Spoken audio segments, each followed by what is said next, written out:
What's going on, guys? My name is Tommy. Welcome back to the channel. Today we've got more Ancestries of the Pathfinder playtest to talk about. Today we're going to round out our coverage of the shorter races. Well, I guess not. Goblins are people now too, but I digress. Today it's all about the Halflings. If you guys are liking what you're seeing, remember, hit that like button, hit that subscribe button. It really, truly, it helps out just so much. And today, this episode of your Pathfinder 2nd edition playtest content was brought to you in part by Tikisui the Artificer, or, you know, Onryu over in A Tale of Three Dragons. If you haven't watched that and you want to watch some Pathfinder 1st edition Gestalt madness, follow this card right up here. For now, my friend, thank you so much for your support. You guys are the people that keep a roof over my head and food in my mouth, and truly, it means just everything to me. Now, let's hit it. So, for me personally, in the 1st edition of Pathfinder, the Halfling was a race that kind of just fell under the wayside to me. I GM'd for one, but that's it. In my years and years of 3.5 and eventually Pathfinder, just nobody wanted to play them. They had a lot of cool stuff they could do, and once I did eventually GM for a Halfling Unchained Rogue, it definitely came to the fore. But for me, it just, I don't know, maybe I didn't want to be Sam Gamgee, Frodo Baggins, you know, Shire folk in my Pathfinder games personally. But in Pathfinder 2nd edition, there's a lot of stuff that makes the Halfling just so really relevant to play. And they definitely have an Ancestry feat that's just stupid powerful. They're almost, in my opinion, the most powerful Ancestry in the playtest. I know I've said that about all of them so far. I still think the Gnome edges them out just a little bit because, and I'll never shut up about it, I think the versatility of having a familiar is just too strong, but we'll discuss the ancestors I'm talking about here in a second. In Pathfinder 2nd edition, Halflings take a pretty big left turn from what those of us who have watched things like Lord of the Rings might expect. The Halflings of Pathfinder claim no place as their own, and really they control few settlements larger than villages. Well, I guess that's, you know, the Shire, but whatever. In Pathfinder, these guys frequently live amongst humans within the walls of larger cities, carving out smaller communities alongside races that are just so much taller than they are. Halflings, by and large, lead perfectly fulfilling lives in the shadows of the bigger races, but a lot of Halflings also prefer a nomadic existence, traveling all over the world and taking advantage of whatever opportunities and adventures may come their way, and they oftentimes get to do so when people dismiss them due to their size, or worse, treat them like their children. Halflings, of course, will use these misconceptions to their advantage, gaining access to opportunities and performing deeds of mischief or heroism. Unlike what, in my headcanon for Halflings anyway, I've come to expect, Halflings don't naturally tend to congregate together. They don't have a cultural homeland, and instead they just weave themselves through the societies of the world, many of them performing menial labor or simple service jobs as they do so. In the playtest, Halflings rarely grow to more than 3 feet in height. They've still got those hairy feet, and they prefer, as always, to walk barefoot. They reach adulthood around the age of 20, and they can live to be about 150 years old. This tracks with what we saw in Pathfinder 1st edition, where a Halfling came of age at 20 and would live to be 100 plus 5d20 years.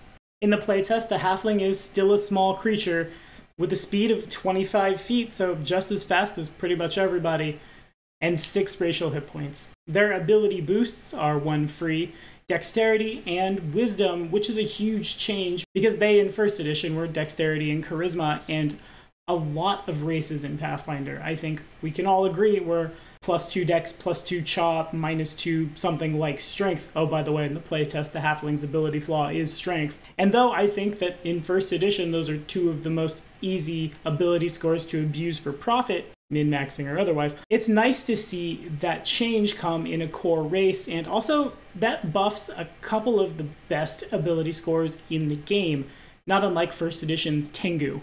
In the playtest, I'm a little more given to think that the Fortitude save is more relevant than the Reflex save because poisons are so much more worse. Diseases are so much more terrible. Seriously, have you taken a look at Filth Fever?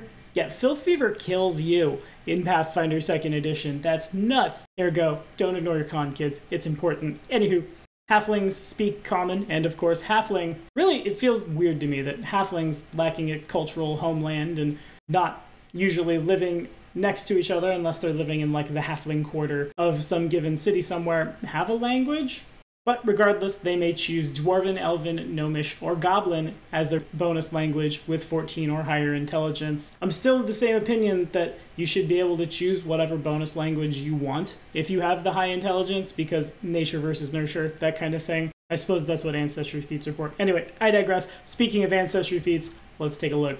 We're going to save the best for last. We'll start with the ones that are a little more situational. Unfettered as a reaction feels kind of good. It's triggered when you roll an acrobatics check to escape, an athletics check to break a grapple, or a saving throw against an effect that would entangle or grab you, or you use your fort DC to resist a grapple. The flavor text being, you were forced into service as a laborer, either pressed into indenture or shackled by the evils of slavery, but you've escaped and have trained to ensure you'll never go through that again, and you get a +2 circumstance bonus to the triggering check or fort DC. Might be alright in some settings, maybe, but again, that's just one of those things that, like, if nothing tries to grab you, it'll never see play. It's the same for Attentive. Attentive grants us a +2 circumstance bonus to perception checks when using the Seek action to notice enchanted or possessed characters. If you aren't actively seeking, you get a secret check with a -2, kind of like elves and secret doors back in 3.5. And that's a thing, that's a bonus, that's a check you're making that you weren't conscious of. That's super strong, but again, only if you're going to be dealing with things that are enchanted or possessed or stuff. By and large, I think we can miss these. Next up, and this one came up in a comment for our min-maxing video on the Playtest Ranger, and again, truthfully, the Halfling was almost the race I chose, but one of the reasons why was because the Halfling gets access to Distracting Shadows, which says you can use creatures that are at least one size larger than you, usually medium or larger, as cover for the hide and sneak actions, which is a thing that's good. That literally means as a ranger with Stalker's Shot, you can just duck behind the half-orc and then make a check to hide, and then if they don't find you, you duck over top of them and throw a rock at his face. And that's all the better with something like Rough Rider from the Goblin, which says you could just like ride on the back of that half-orc, climb down him, be hiding, climb back up, shoot him in the face. The reason I didn't go with the Halfling, and the reason why I don't think this is as strong as it could be, is unless you've got a party that's just gonna form like that wall of water buffalo around you, literally the answer to this is just go behind the thing you're hiding behind, and oh, there you are. Now, that said, in a game that's gonna be mostly urban, that's really powerful. As a GM myself, when I'm playing in person, and really so rarely do I get to these days, what I'll do in a forest when I need to mark trees is I'll take my big box of D6 and throw it at the board, and where they land is trees, so my rogues can hide behind things, my monks can climb up the tree, fail the climb check, fall, take enough damage to go to dying from falling out of a little tiny tree. Yeah, it happened once. You do the same thing in this urban setting for people for that Halfling. Again, they're super great. Everywhere else, meh. Now I'm starting to see that all the Ancestries have some kind of answer to invisible things. They're all circumstance bonuses, they all don't stack, but Keen Eyes for the Halfling works a little differently. A Halfling's Keen Eyes say that when you attack an opponent that is concealed or sensed by you, reduce the flat check you need to hit that creature to 3 for concealed or 9 for sensed. You gain a +2 circumstance bonus when using the Seek action to sense unseen creatures within 30 feet, so the Halfling has the best one. The gnome can sniff them out, the elf has ears, the Halfling has the eyes of the hawk, but also reduces the flat check to fire at a thing that's invisible. Though I wouldn't necessarily freak out and take it unless, again, you're gonna fight a bunch of invisible things throughout your campaign. Session 0. That's what that's for. The last one that's a little more situational is Plucky. If you succeed at a saving throw against an emotion or fear effect, you treat that result as a critical success instead of a success. Pretty good, but only if you're targeted by emotion or fear effects. I feel like fear effects are pretty common in the playtest. From what I've seen, there's a lot of things that are going to make you like frightened too. So maybe this is a little less circumstantial in the scope of the Pathfinder playtest, but in homebrew games and things like that, I don't know. I'm still a little nervous about taking this. Again, campaign specific. Now, we were talking a second ago about how you could take Rough Rider on a goblin and have Distracting Shadows on your Halfling, climb around on the back of your taller buddies and shoot down. This is only buffed by the feat Sure-Footed, which says that if you succeed in an acrobatics check to balance or an athletics check to climb, you get a critical success instead of a success. Mechanically, what this means is instead of moving up to your speed across a narrow surface or uneven ground, treating it as difficult terrain, you move up to your speed across it and you treat it as normal terrain. For acrobatics, for climbing, instead of moving 5 feet up across or safely down the incline, your speed is 40, you move 10 feet instead, you move half your speed up across or safely down. Pretty good, especially again if you need to climb up your hairy orc friend's back and use your sling to shoot down and then climb back down again, because that is in fact one action, much like striding. Also, whilst doing so, you are not flat-footed while balancing or climbing. That means the other halfling rogue who you weren't paying attention to can't get behind you and stab you to death. Well, they can, but they won't sneak attack, which is relevant. Now, before we hit the good one, let's talk about that weapon familiarity. Traditional halfling weapons this time around are the sling staves, and short swords. Weapon familiarity halfling makes you trained with those weapons, and of course, you gain access to all uncommon halfling weapons, which right now is just the sling staff. At level 5, with that feat as a prerequisite, weapon trickster means you can apply the critical specialization effect of a weapon from the sling group or a short sword. Now this is one of 3 reasons, the second of 3 that we've talked about today, why my ranger was almost a halfling, because the sling staff's really good. In the Pathfinder playtest, the halfling sling staff does 1d10 points of damage. Yeah, it's propulsive, so you're adding half your strength, but that's a lot of damage. That's right up there with the heavy crossbow, and it takes only 1 action to reload the thing. The only reason we didn't grab it on our ranger is because there's not a magical halfling sling staff right now, though there are bullets that can petrify a thing, so that's neat. But I feel like in high level play, a lot of stuff will be immune to that, so we didn't take it. Anywho, swords make you flat-footed with the critical specialization for 1 round. Slings are succeeded a fortitude save or become slowed 1 for a round, which is even more powerful. That's save or lose an action, super good.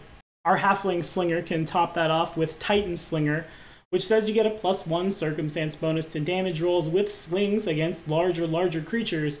It increases to 2 on critical hits and then doubles as normal. Of course, in Pathfinder, a lot of things are circumstance bonuses, so this might not necessarily be good for your build, but if it is, hey, Goliath, meet David. Anyway, it's the last one that we have to talk about today that's the most powerful. The Ancestry feat in question is Lucky Halfling.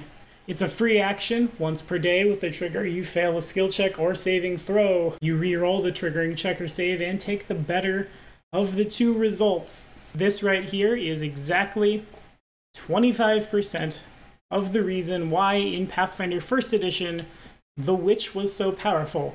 Right up there with Misfortune, Slumber, and, Cackle. But the ability to re-roll a d20 is the overpowered thing in any d20 system, in my opinion. Give a given race a +10 to its con, it'll still die to hold person coup de grace.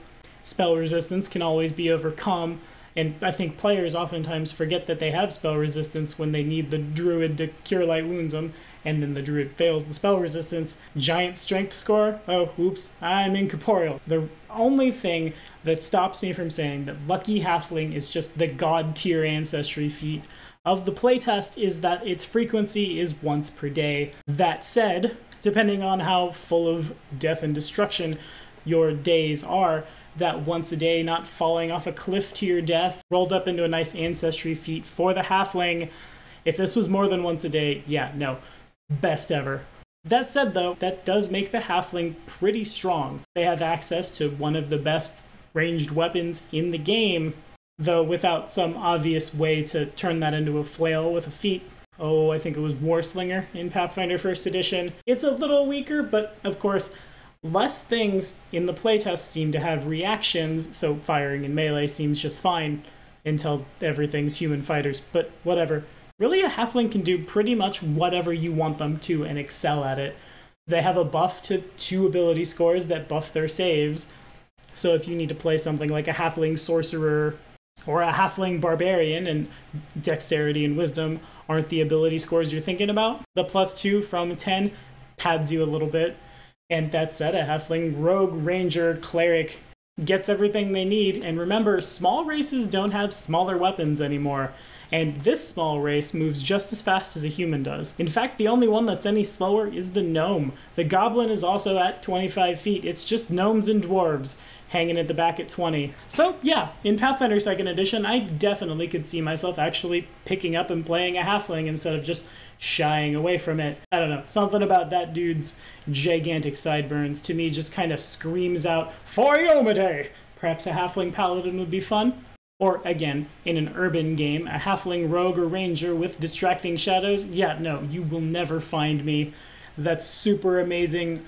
What do you guys think about halflings in the playtest? Have you played one yet? Have you GM'd for one yet? How has the lucky halfling ancestry feat saved you or a player from, certain doom? Again, as always, thank you guys so much for watching the next episode of your Pathfinder 2nd Edition playtest content.